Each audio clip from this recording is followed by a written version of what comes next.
ওকে, তাহলে আমরা আজকে শিখবো হচ্ছে পিএইচপিতে অবজেক্ট ওরিয়েন্টেড প্রোগ্রামিংয়ে কীভাবে ওভারলোডিংটা কাজ করে। ওভারলোডিংটা হচ্ছে দুইভাবে কাজ করে। এক হচ্ছে প্রপার্টি ওভারলোডিং। প্রপার্টি ওভারলোডিং কি? ক্লাসের মধ্যে কোনো প্রপার্টি নাই, বাট আপনি অবজেক্ট দিয়ে তাকে অ্যাক্সেস করতে চাচ্ছেন, তখন সেটাকে আমরা বলি প্রপার্টি ওভারলোডিং, ওভারলোড করা, তাই না? ব্যাপারটা হচ্ছে একটা ট্রাক ভর্তি মাল আছে, হ্যাঁ, বাস ভর্তি যাত্রী আছে, কিছু অতিরিক্ত যাত্রী অথবা মাল ঢোকায়, তখন আমাদের ওভারলোড করছে, তাই না? তো এই যে তখন ক্লাসের মধ্যে প্রপার্টিটা নাই, বাট আপনার অবজেক্ট দিয়ে সেই প্রপার্টিটাকে ডাকতে হবে। আমরা কি পারবো এরকম কোনো প্রপার্টিতে? আমরা যদি এরকম একটা এক্সাম্পল দেখি যে আমি স্যান্ডবক্সে যাই, বা আমি স্যান্ডবক্সে মার্কেটিং করতেছি, ভালোই,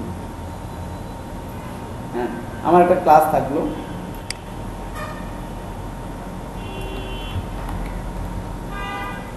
এই আমি কি পারবো এখানে কোনো একটা প্রপার্টি নাই, ডলার বলি যে ইজিগুলো হচ্ছে নিউ ডলার বলি যে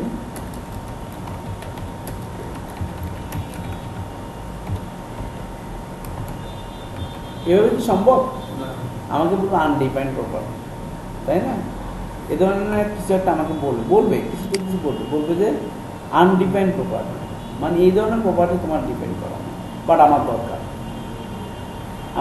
আমার প্রয়োজনের দরকার। আমি প্রপার্টি সেট করবো, প্রপার্টি ভ্যালু আমি সেট করবো, প্রপার্টিও আমি ডিফাইন করবো, এবং ওই প্রপার্টিকে আউটপুট আমি ক্যালকুলেশনও করবো। তাহলে এই ধরনের সিচুয়েশনে যখন আমরা কোনো আননোন প্রপার্টিকে কল করি ক্লাসের বাইরে থেকে, তখন আমরা সেটাকে বলি প্রপার্টি। একইভাবে যখন আননোন কোনো মেথডকে আমরা কল করি ক্লাসের বাইরে থেকে, তখন আমরা সেটাকে বলি মেথড ওভারলোড। ফ্রেমওয়ার্কগুলোতে এগুলি কিন্তু বেশ ভালোভাবে ইউজ করা হচ্ছে। তাহলে এখন দেখেন কীভাবে ওভারলোডিংয়ের জন্য আমরা দেখতে পাচ্ছি যে ভার্সন মধ্যে 5.3-তে নতুন আসছে কল স্ট্যাটিক, কল স্ট্যাটিক, মানে স্ট্যাটিক্যালি প্রপার্টি ওভারলোডিং করতে চাই। আমরা জানি যে প্রপার্টি দুই ধরনের, স্ট্যাটিক নন স্ট্যাটিকের জন্য স্ট্যাটিক্যালি মেথড ওভারলোডিং করতে চাই, তাহলে কল স্ট্যাটিক। আর সেট হচ্ছে প্রপার্টি অলরেডি সেট আছে কিনা, আনসেট হচ্ছে প্রপার্টি আনসেট করে দেওয়ার জন্য 5.1 আসছে। গেটটা হচ্ছে প্রপার্টি ওভারলোড করার জন্য। তাহলে ওভারলোডিংয়ের জন্য আমরা তিনটে জিনিস দেখতে পারি: get, set, call. Get, set, call. আমার মনে হচ্ছে এখানে ওরা একটু অনেক কমপ্লেক্স করে ফেলছে, আমি আমার মতো করে আপনাদেরকে দেখাই। ধরেন আমি একটা কী করলাম, ক্লাস করলাম, আমি এখানে করলাম পাবলিক ফাংশন গেট,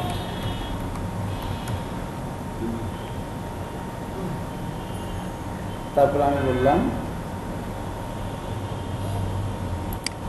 না কলেজটা, তারপর দিকে কি আছে set unset get, just property নিয়ে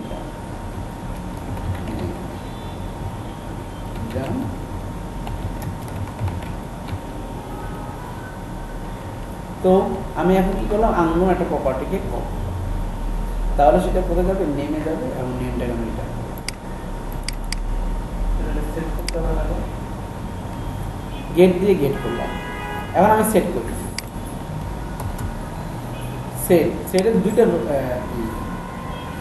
নেম এবং ভ্যালু, তাহলে হচ্ছে পাবলিক ফাংশন সেট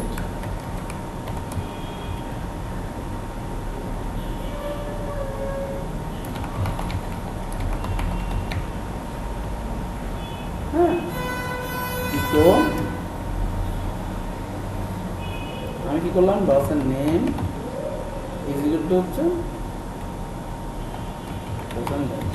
কোন সমস্যা, মানে প্রপার্টির ভ্যালু কি সেটা আমি জানি। সেট দিয়ে ভ্যালু আসলে সেট করে, আর গেট দিয়ে গেট করে। তাহলে এখন দেখেন, এখন যদি আমি কল করি $,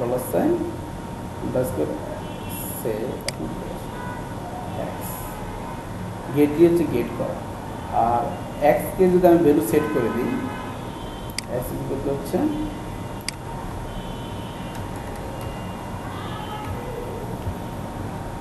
হচ্ছে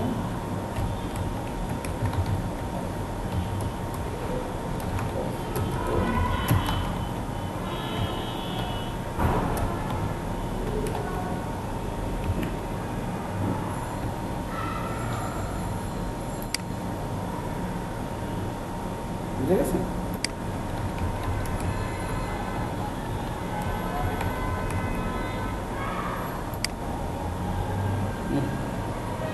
তো ডেঞ্জারাস মানে নেম ভেরিয়েবলের ভ্যালুটা আমি হ্যালো সেট করছি। এখানে আমি আমার ডব্লিউ3 প্রোগ্রামের একটা চমৎকার এক্সাম্পল দিছি কীভাবে আপনি ডাইনামিক্যালি প্রপার্টির ভ্যালু সেট করবেন এবং গেট করবেন। ঠান্ডা লাগে নাকি? হ্যাঁ, তাহলে ঠান্ডা করতে পারছে অবশ্যই না? না আমার তো লাগতেছে না। আর ও তো দুবাই থেকে আসছে, এমনি গরম শরীর সানি আছে।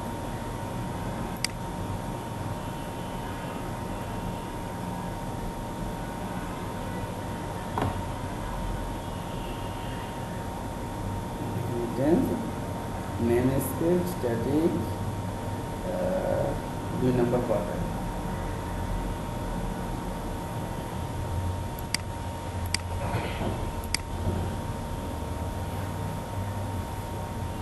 এখানে একটা এক্সাম্পল আছে দেখেন।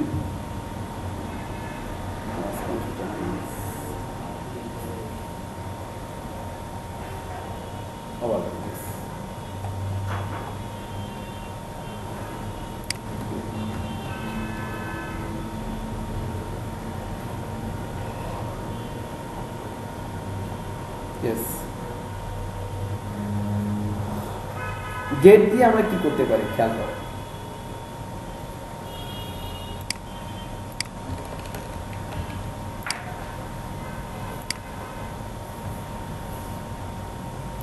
আমাদের এখানে দেখলাম যে কীভাবে ভ্যালু সেট করা যায় সেট দিয়ে, এবং কীভাবে ভ্যালু গেট করা যায় আননোন একটা প্রপার্টি।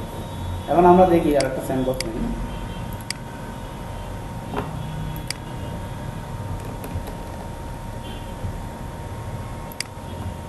খেয়াল করো, রেডি গেট সেট।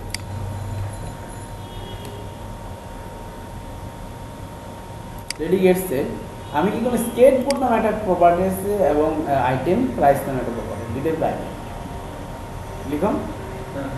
ওকে, এখানে হচ্ছে মেথড। ও আচ্ছা, এটা হচ্ছে মেথড দিয়ে করতেছি। তাহলে গেটটা দেখি, গেট সেট মেথড বলা সেট। আরটা এখানে এক্সাম্পল আছে, অ্যারেতে একটা ভ্যালুতে আমরা রাখতে পারি, যেমন হচ্ছে ইন্ডেক্স এবং ভ্যালু। ঠিক আছে, ভ্যালু সেটা তো দেখলামই আমরা। আরটা হচ্ছে সেট ভেরিয়েবল ভ্যালু। আমি গেট গেট করা। গেট কীভাবে করছে এখানে এই এক্সাম্পলটা দেখেন। সেট তো ইজি হবে, যার সাথে প্রপার্টি দেবে তার ভ্যালু দিবেন, এরপর আপনি এটা দিয়ে ভিতরে রিলেশন ক্যালকুলেশন করতে পারেন। এখন দেখেন টাইপ হচ্ছে চকলেট, মিল্ক 0, ডার্ক 1, প্লেন 2। হ্যাঁ, গেট দিলাম, প্রপার্টির নেমটা। এই প্রপার্টির নেমটা নিয়ে কি করলাম, আমি এমন একটা প্রপার্টির নেম নিলাম যেটা আমার ওই অ্যারের ভিতরে একটা ইন্ডেক্স, চক টাইপের একটা ইন্ডেক্স না, তাই না?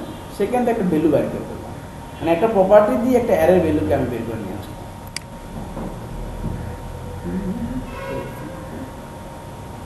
তুমি চক টাইপ প্রপার্টি ইন্ডেক্স মিল্ক, তারপর দ্য ভ্যালু অফ ফলোইং, কারণ মিল্কের ভ্যালুটা হচ্ছে মিল্কের ভ্যালুটা যদি আমাদের তো 12, তাহলে কি করছে এখানে দেখো বলুন তো। একটা প্রপার্টি আননোন প্রপার্টিকে আমি কল করলাম, কি নাম সেটা, মিল।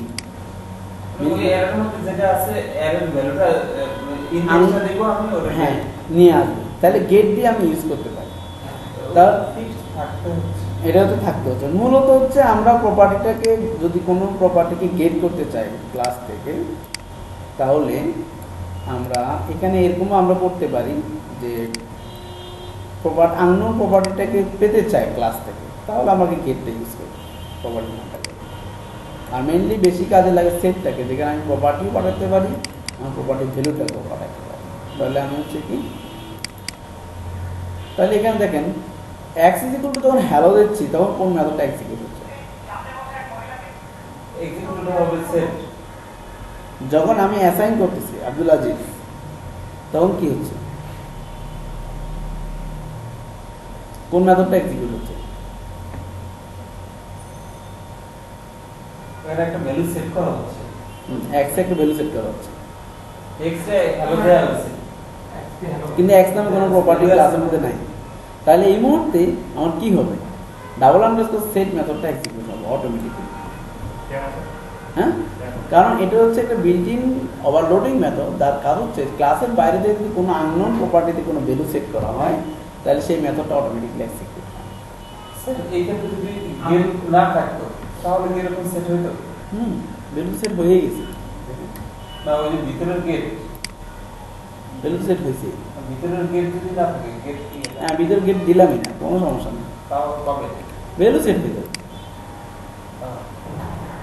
গেট অনেক সময় লাগেই না, কারণ আমি তো ভ্যালু প্রপার্টি পাঠাইতেই পারতেছি। সেটাই তো। ভ্যালু গেটটা তো অপশনাল, এটা শুধু ভ্যালু সেট গেট করতে চাই। ইনডেক্স তো নেমটা তো আমি এটা দিয়েই পাচ্ছি। হ্যাঁ এখানে নেম প্রিন্ট করা যাবে না?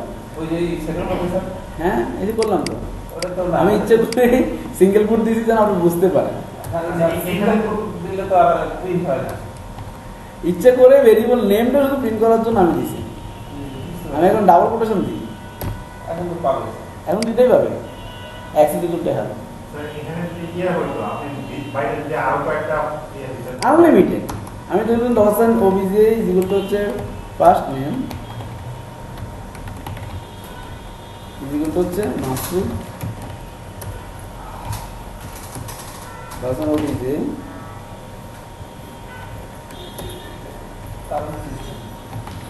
লাস্ট নেম যেগুলো হচ্ছে আলো। এখন আমি যদি এখানে এইভাবে দিই, প্রত্যেকবার স্যার নিউ লাইন করে দেন, তাহলে ওখানে একটা নিউ লাইন করে দেন, এই কোড পরে এখানে এখানে না, ওই যে ওখানে। এখানে, তাহলে আমি দাঁড়ান, এখানে আমি এখন যদি বলি এরকম যে ডলার সাইন ভ্যালু, হ্যাঁ ভ্যালুটা পাবে, কি পাবে এখন? শুধু ভ্যালুগুলো মাসুদ আলো। আচ্ছা, হ্যালোটা কেন? আগে হ্যালোটা অফ করি।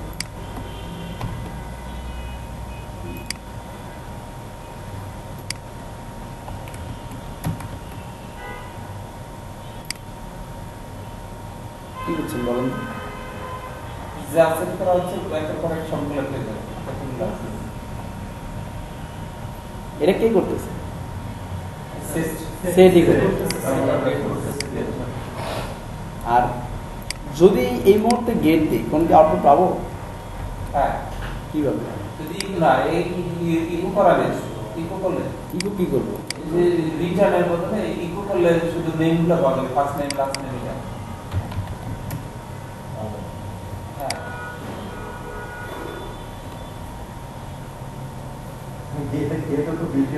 সেট না করে আপনি করতে পারেন না, গেটে কখন পাবেন আপনি? আমি বলি ও যদি ওই ইকো আমি- অ্যাসাইন না করা হয় তাহলে দেবে। দেখেন, এখন গেট হচ্ছে কখন কাজ করে? যখন আপনি একটা আননোন প্রপার্টিকে কল করে বসে দেখেন যেখানে ভ্যালু সেট করা হচ্ছে। ভ্যালু সেট করা হচ্ছে না, কারণ ইয়া তো আননোন তো ইয়া ছিল, নেমটা ছিল, হ্যাঁ, কিন্তু ইয়া ছিল না। এখন আমি তো বলি ডলার ওবিজে নেম ইকো, এই ক্ষেত্রে তো পাবে ইকো শুধু নেম নেম পাবে, কিন্তু ওটা যদি অ্যাসাইন করে কোনো ভ্যালু দিলে আর ওটার মধ্যে যায় তখন সেট হয়ে যাবে।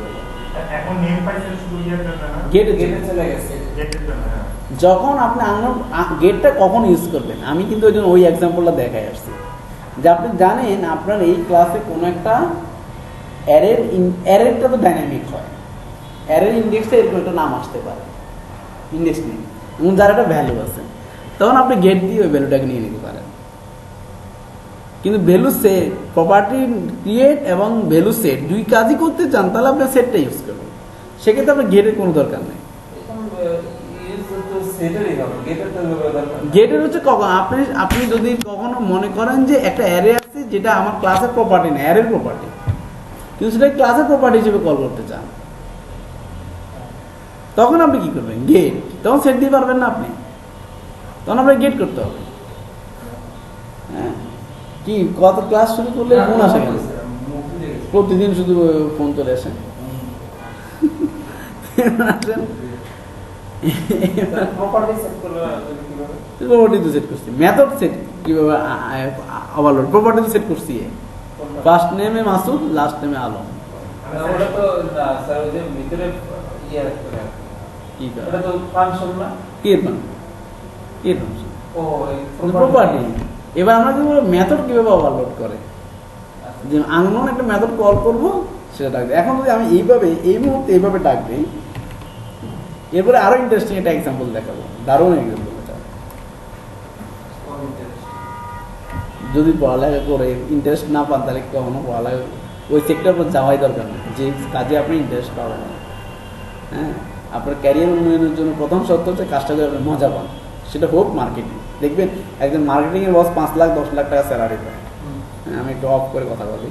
তাহলে আমরা দেখলাম হচ্ছে কীভাবে get property overloading, value get করা যায় এবং ভ্যালু কীভাবে সেট করা যায় সেই জিনিসটা আমরা দেখলাম। আমরা এখন গেট তো শুধু ওই ক্ষেত্রে ইউজ করা যাবে, অ্যারিথমেটিক্যাল যে কোনো প্রপার্টি নট অনলি অ্যারি, মানে অন্য কোনো প্রপার্টি ভ্যালু কিন্তু আপনি এই প্রপার্টির ভ্যালু হিসেবে অ্যাসাইন করে দিতে পারেন।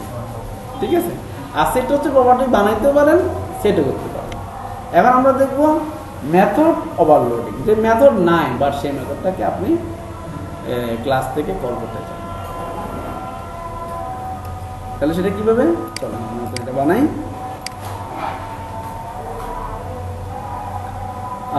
বাহ, স্যান্ডবক্স তো খুবই ডেঞ্জারাস। নতুন ক্রিয়েট করলাম, তাও দেখি যে উনি আগেরটাই রেখে দিচ্ছি।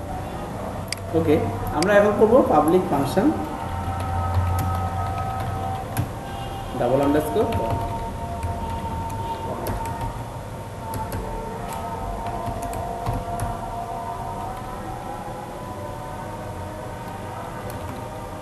নেম।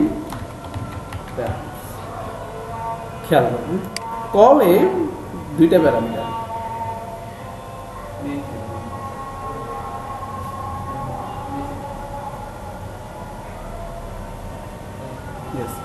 নেম এবং আর্গুমেন্টস। তার মানে কি প্রথমটা যায় হচ্ছে আপনার প্রপার মেথড নেম হিসেবে যায়, এবং সেকেন্ডটা যাবে হচ্ছে তার প্যারামিটারগুলো বা আর্গুমেন্টসগুলো আমরা আর্গস বলি। এখন দেখেন আমি ইকো নেম, এরা তো আবার ব্রেক পছন্দ করে না, তারপর হচ্ছে প্রিন্ট আন্ডারস্কোর।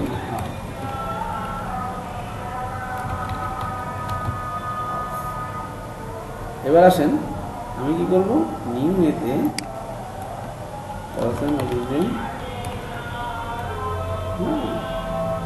শো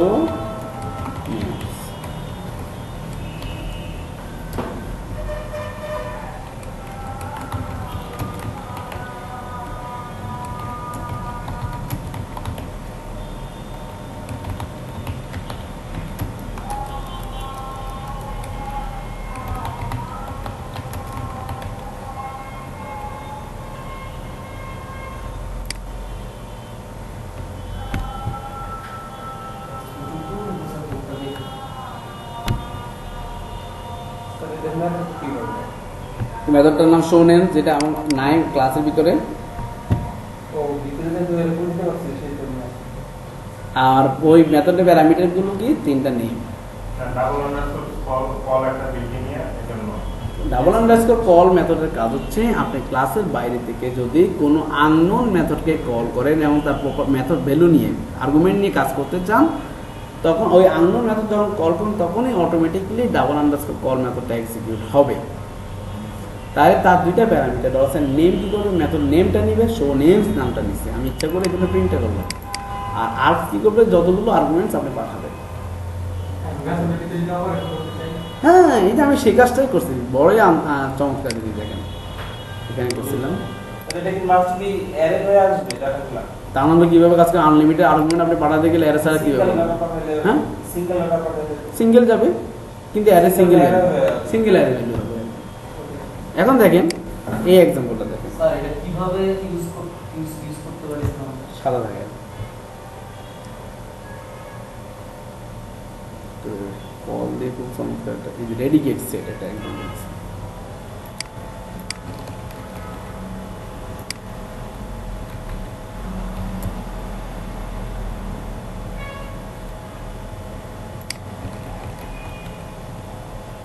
এই এক্সাম্পলটা বুঝতে মোটামুটি আপনি কলের কার্যকরটা ভালোভাবে বুঝতে পারবেন। রেডিকেট সেট একটা মেথড, খেয়াল করুন, যেখানে দুইটা প্রপার্টি আছে আইটেম এবং প্রাইস, স্কেটবোর্ড প্রাইস। এখন আপনি এমন একটা ডাইনামিক মেথড তৈরি করতে চান যেখানে আপনার যারা সার্ভিস নেবে তারা অটোমেটিকলি প্রোডাক্ট তৈরি করবে এবং প্রোডাক্টের প্রাইসটা সেট করবে। আপনার দরকার হচ্ছে রিয়েল লাইফে এই ধরনের কাজ দরকার, না তারাই নিজেরা প্রোডাক্ট তৈরি করবে, প্রোডাক্ট প্রাইস সেট করবে। ধরুন আপনার প্ল্যাটফর্ম দিবেন যে তুমি আসবা ই কমার্স তৈরি করবা, তুমি প্রোডাক্ট তৈরি করবে, তুমি প্রাইস দিবে আমার এখানে সাবডোমেন ই কমার্স তৈরি হয়ে যাবে সিস্টেম থেকে। তো সেক্ষেত্রে দেখেন আমার বাই ডিফল্ট প্রত্যেক আইটেমও আছে, প্রাইসও আছে। কারণ আমি নতুন নতুন আইটেম ক্রিয়েট করতে চাই এবং তার প্রাইস দুইটাই কিন্তু প্রাইভেট, বাইরে থেকে অ্যাক্সেস করার কোনো সুযোগ আছে। এখন দেখেন আমি বললাম মেথড আসবে, আর এসটিআর লগ করলাম, প্রথম করলাম কোনো একটা মেথড, আমি তো এটা আমার মেথড ক্লাস ডিজাইন, এটা আমি ভালো করে জানি। 0 থেকে 3 ক্যারেক্টার নিয়ে এটাকে প্রিফিক্স সেট করব এবং 3-র পরের অংশটুকু মানে আইটেম গেট আইটেম যখন নামটা দিব, গেটটা হবে প্রিফিক্স, আইটেমটা হবে প্রপার্টি। এই দুইটা কাজ তো তাই করছে, তাই না? লিখলাম আমি তো একটা নাম্বারটা গেট আইটেম, তাহলে গেটটাকে নেবে সে প্রিফিক্স আর আইটেমটাকে নেবে প্রপার্টি, কারণ প্রথম 3টা ক্যারেক্টারকে সে প্রিফিক্স দিচ্ছে, পরে ক্যারেক্টারগুলোকে সে নিচ্ছে প্রপার্টি হিসেবে। Very good. এখন যদি প্রিফিক্স প্রপার্টি ফাঁকা হয় এবং প্রপার্টি ফাঁকা হয় তাহলে রিটার্ন ফাঁকা করে দেবে, শেষ। এটা হচ্ছে যদি প্রিফিক্স এবং প্রপার্টি না থাকে অথবা না থাকে। যদি গেট হয় তার মানে কি কোনো একটা আমি আইটেম গেট করতে চাচ্ছি এবং দিস প্রপার্টি, খেয়াল করুন আইটেম গেট আইটেম এরকম একটা মেথড যখন কল করতেছি, প্রিফিক্সটা গেট পেলাম আর দিস যখন আইটেম লিখবো উইদাউট $, তখন কি আইটেমের ভ্যালুটা চলে আসবে স্কেটবোর্ড, আসবে না? আসলো, আসার পরে আইটেম স্কেটবোর্ডটাকে রিটার্ন করলাম। যদি সেট হয় দিস আইটেম, আইটেমের মধ্যে আর্গুমেন্ট 0, যেহেতু এটা আর্গুমেন্টসগুলো অ্যারে আকারে পাঠায়, আইটেমের প্রাইসটা ধরুন this item get price, set price, তাহলে সেট যদি হয় দিস প্রাইসের মধ্যে আমি কি করলাম প্রাইস ভ্যালুটা দিয়ে দিলাম। এতে আমার কি সুবিধা হলো দেখেন, প্রথমে আমি যখন গেট আইটেম এবং গেট প্রাইস দেই তখন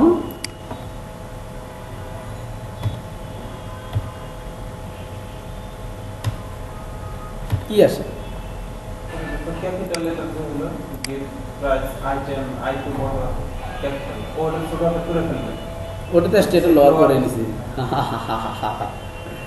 এটাই তো সিস্টেম ডিজাইন, যে সম্পূর্ণ ডাইনামিক হবে, যাই পাঠায়। ও সিঙ্গেল কোডের মধ্যে না, আমার প্যারা দেন বহুত জানবো ভালো লাগে। উপরে উপরে একটা কাটতে হবে, সিঙ্গেল কোডে কাজ করতে হবে।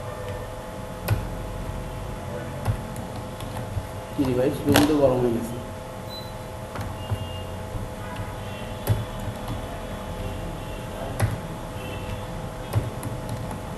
তাহলে দেখেন আইটেম স্কেটবোর্ড বাই ডিফল্ট প্রাইসটা 100। এরপর আমি কি করলাম set item CD, set item নামে কোনো মেথডও নাই, কিন্তু সিডি নামে একটা প্রপার্টি আমি পাঠাই দিচ্ছি, আইটেম পাঠাই দিচ্ছি এবং তার প্রাইস সেট করেছি 25।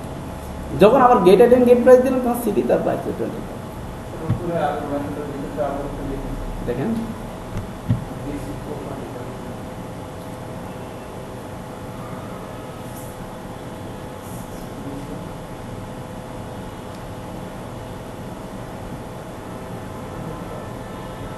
যখন আমি গেট আইটেম পাঠাচ্ছি, খেয়াল করুন গেট আইটেম পাঠাচ্ছি, তখন যখন গেট হয় দিস আইটেম ভ্যালু তো সেট করা আছে, কারণ আইটেমের ভ্যালু হচ্ছে স্কেটবোর্ড, তাহলে স্কেটবোর্ডটা পাঠাচ্ছে। আবার আবার পাঠাচ্ছে গেট প্রাইস, তাহলে গেটই সেট করা আছে দিস প্রাইস, প্রাইসের ভ্যালুটা তো সেট করাই আছে 100, তার মানে প্রথমটার জন্য আমি পেয়েছি হচ্ছে স্কেটবোর্ড, প্রাইস হচ্ছে 100। এরপর আমি কি করলাম সেট আইটেম সিডি এবং তার প্রাইস 20। যখন সেট আসছে তখন এটার কাজ করতেছে না, আউট, তাই না? সেট যখন হয় দিস আইটেমের মধ্যে তার প্রাইসটা হচ্ছে 25, তাহলে সিডিতে আইটেমে ঢুকাচ্ছে হচ্ছে সিডি এবং প্রাইসে ঢুকাচ্ছে হচ্ছে 25, যার জন্য আমি পাচ্ছি হচ্ছে সিডি, তার ভ্যালু হচ্ছে 20। এবার আমি ডাইনামিকলি প্রপার্টি এবং তার ভ্যালুটা বাইরে থেকে কি বুঝবেন? হ্যাঁ হ্যাঁ হ্যাঁ,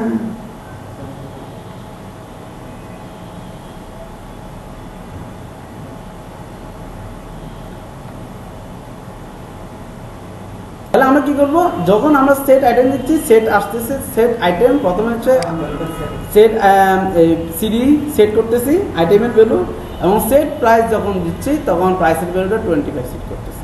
এভাবে আমরা চাইলে ডাবল আন্ডারস্কোর কল দিয়ে নিজে ডাইনামিকলি প্রপার্টি ক্রিয়েট করে এবং তার ভ্যালু সেট করতে পারি, এবং আননোন মেথডকে ক্লাসের বাইরে থেকে আমরা অ্যাক্সেস করতে পারি। মেইনলি হচ্ছে ডাবল আন্ডারস্কোর কলের কাজ হচ্ছে আননোন মেথড।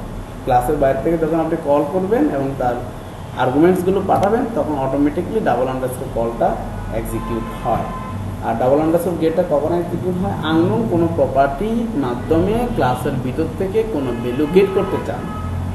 যে ক্লাসের ভিতরে অন্য কোনো প্রপার্টির ভ্যালু হতে পারে, কোনো অ্যারের প্রপার্টির ভ্যালু হতে পারে, কিন্তু আপনি আপনার একটা আননোন প্রপার্টির মাধ্যমে ভ্যালুটা সেট করতে গেট করতে চান, তাহলে ডাবল আন্ডারস্কোর গেট দিয়ে আপনি সেটা কল করবেন। ডাবল আন্ডারস্কোর সেটের কাজ হচ্ছে না আপনি গেট না, আপনি প্রপার্টি তৈরিও করবেন এবং সেই প্রপার্টির ভ্যালুটাও আপনি সেট করে দেবেন, তাহলে ডাবল আন্ডারস্কোর সেট। ঠিক আছে, এটা ছিল আমাদের মূলত ওভারলোডিংয়ের গেট সেট করা। এর বাইরে আমাদের আরও দুইটা ফাংশন আছে, সেটা হচ্ছে ডাবল আন্ডারস্কোর ইজ সেট, মানে ভ্যালু অলরেডি সেট আছে কিনা সেটা চেক করে। আবার কল স্ট্যাটিক হচ্ছে, আমরা এতক্ষণ যেটা দেখলাম সেটা হচ্ছে নন স্ট্যাটিক মেথড ওভারলোডিংয়ের জন্য। কল স্ট্যাটিক হচ্ছে স্ট্যাটিক্যালি যদি মেথডটাকে ওভারলোডিং করতে চান, তাহলে কল স্ট্যাটিক মেথডটা আপনি ইউজ করবেন। ঠিক আছে, স্ট্যাটিক মেথড ওভারলোডিং করার জন্য কল স্ট্যাটিকটা আপনি ইউজ করবেন। তাহলে এই ছিল আমাদের মূলত মেথড অবজেক্ট ওরিয়েন্টেড ওভারলোডিং, যেখানে হচ্ছে গেট সেট কল এবং কল স্ট্যাটিক।